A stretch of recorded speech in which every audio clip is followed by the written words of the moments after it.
Well, if there is one person who can best describe how TV presidential debates have evolved and changed over time, it is Jim Lehrer. The former news anchor of the PBS Newshour has been the moderator at 12 debates. He has been called the Dean of Moderators. Take a look. On behalf of the Commission on Presidential Debates, I am pleased to welcome you to this first presidential debate of the 1988 campaign. I'm Jim Lehrer of the McNeil-Lehrer Newshour. For the next 90 minutes, we will be questioning the candidates for President of the United States following a format designed and agreed to by representatives of the two candidates. I'm Jim Lehrer of the Newshour on PBS, and I welcome you to the first of the 2008 presidential debates between the Republican nominee, Senator John McCain of Arizona, and the Democratic nominee, Senator Barack Obama of Illinois. The audience here in the hall has promised to remain silent. No cheers, no applause, no noise of any kind, except right now as we welcome Senators Obama and McCain.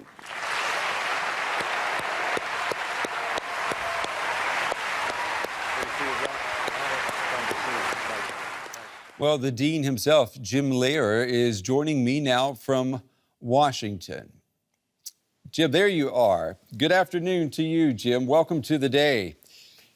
Let me ask you. Thank you, Brent. It's a pleasure to be here. It's good to have you. We've been hearing. We just heard from John Donvan there saying that maybe part of the problem or explaining the anger that we're seeing right now across the United States at the political establishment may have to do in part with the way the debates are structured and the way they're formed. What do you say about that? Are the debates part of the problem?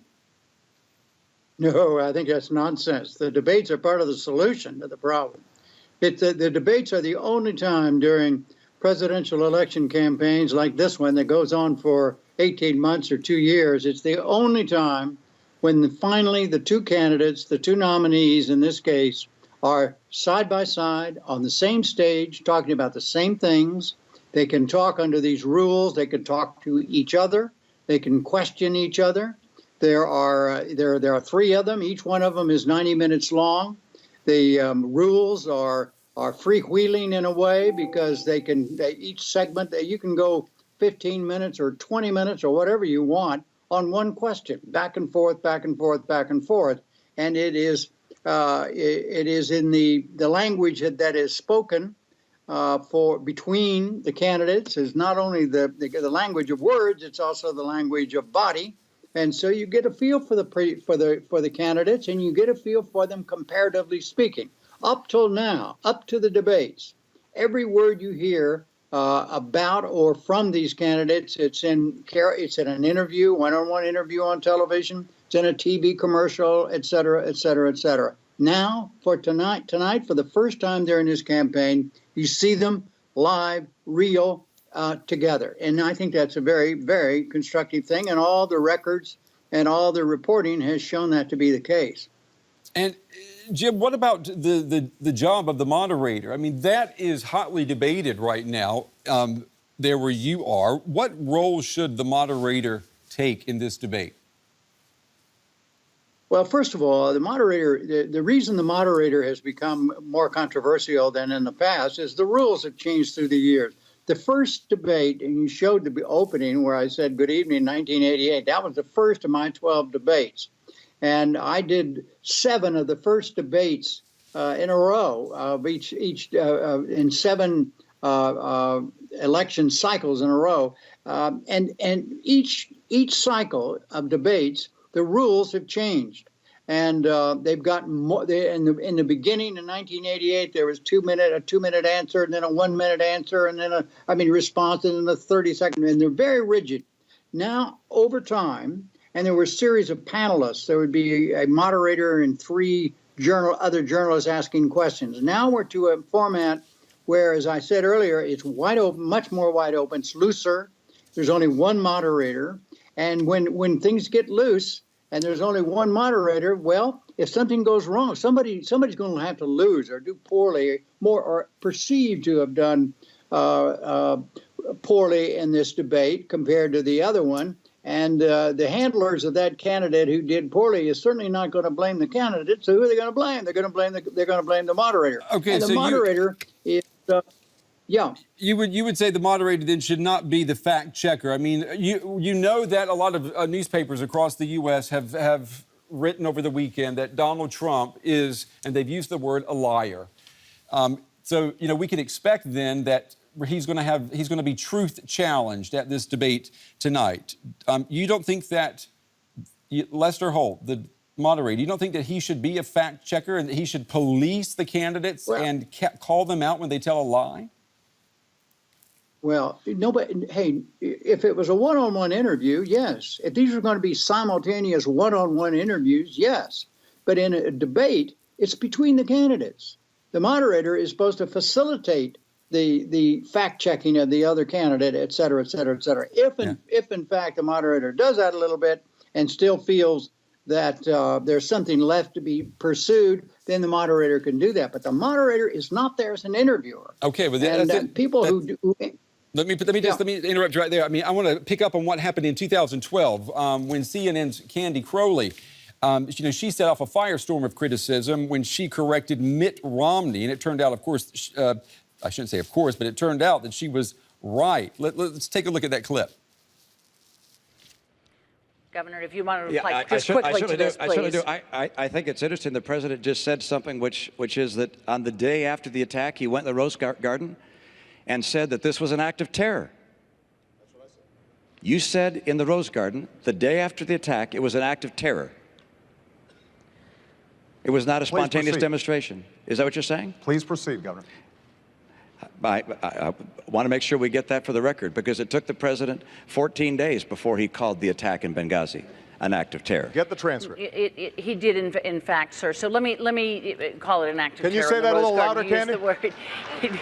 He did call it an act of terror. It did as well take 2 weeks or so for the whole idea of there being a riot out there about this tape to come out. You're correct about that. The administration indicated that this was a reaction to a video and was a spontaneous reaction. They did. It took them a long time to say this was a terrorist act by a terrorist group. And so we've got that clip there, Jim. And I understand that in 2012, the rules did not allow for the moderator to ask a follow-up question. You're right. And so it seems absurd for a debate that a follow-up question can't be posed, which is what, Candy did. There's always follow-up questions. Follow-up questions have always been allowed. They were certainly allowed in 2012. I asked SCAD of them in 2012, and I did in 2008 and everything. What Candy Crowley did, and the reason she was criticized, is she became a participant.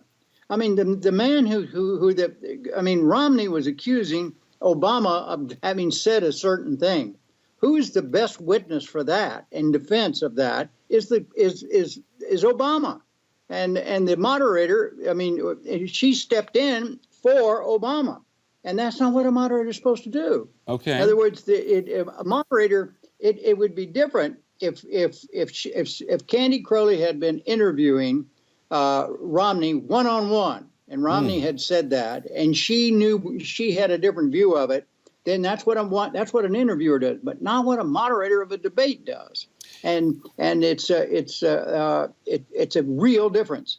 And all she had to do was just hang there with Obama and let Obama find it and defend himself.